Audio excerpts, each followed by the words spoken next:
There's no worse feeling in life than the fact that you can have no influence over the people around you, that you can't influence your children or your spouse or your boss or your colleagues.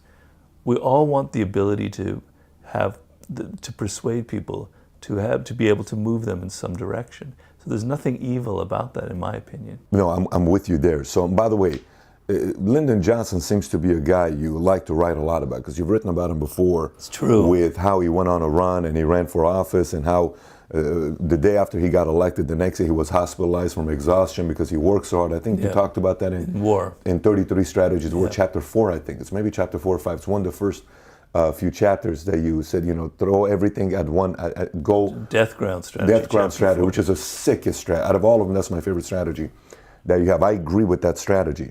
But do you think sometimes a person being way too ambitious, because Lyndon knew from day one he wanted to be a president. Yeah. It wasn't like it was a unknown thing. Like, everybody knew he wanted to be president.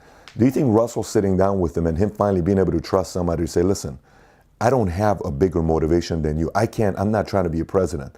I can help you get to the next level. Do you think the moment he felt like Russell's coming from a standpoint of really wanting to give him some direction and help him out, he put his guards down and say, let me just speak to this guy and allow him to counsel me a little bit? You think him learning how to tame his ambitions in a way that allowed other people to want to counsel him helped him eventually become a president? Some of the most aggressive, powerful people in history had incredibly high levels of ambition, and they had to learn to control that on their rise to the top. That's how people become successful, is by their ability to channel their energy. So you have to be aware that the game is social, that the winners in life have a wider base of operation. They have more supporters, they have more allies than other people. You're not going to get very far in life if you're alienating everyone around you, right? You have to learn self-control. I mean, all my books are about learning how to control yourself. You're asking me how you learn to control yourself? It's baby steps, it's little things. I have all sorts of lessons in all of my books. Like, if you're angry about something, you don't act on your anger. You wait 24 hours, 48 hours before sending that email, before yelling at someone. These are little steps you take to learn to control that. If you're highly ambitious, and you show too much of it, sometimes it's good to show ambition, but you need to show a certain amount, not too much to frighten people. Well, that's what these books are about. They're being self-aware that in a certain situation, you enter an office, 30 people, and you suddenly show that you want to be like the number one person. You're going to find your path really difficult in life. But if you show that you don't have any ambition, no one will respect you. So you have to hit that proper medium. Got it. And you learn how to do that.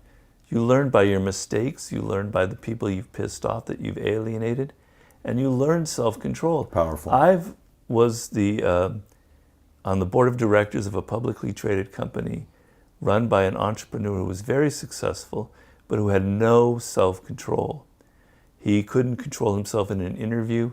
When he was interviewed by a reporter, he would talk about his sex life. He had no ability to censor himself. And when he got angry, he yelled at people. He made so many enemies that he ended up destroying himself. I was part of the group that fired him as the CEO of the company, and then the company just completely tanked because of that. I see that all the time. We're looking at that with Elon Musk. You have a person like that who has no self-control, and it becomes a problem. And so what do you think about what Elon Musk is doing? Are you saying Elon Musk is somebody that has fully lost control, or is Elon Musk a person who is going through logical people trying to tame his creativity, and they're clashing together? Because these guys are looking at profits, this guy's thinking about changing the world. Yeah, but what happens is, like, your ego gets in the way. I've seen people like that. They think that they cannot be challenged. They think so highly of themselves that they can't stand anybody challenging them. So yeah, you created a publicly traded company now. If you don't want people to challenge you, if you don't want the difficulties that come with a publicly traded company, then don't do it. It's very simple. If you don't want those kind of walls, those obstacles that people are going to put up, then don't do it. But he made that decision. And once you make that decision and you're a strategist, you're not just an entrepreneur, but you're a leader and a business person, you have to make compromises. You have to control what you tweet. The car business is an extremely difficult business. It depends on mass producing something at a reasonable price.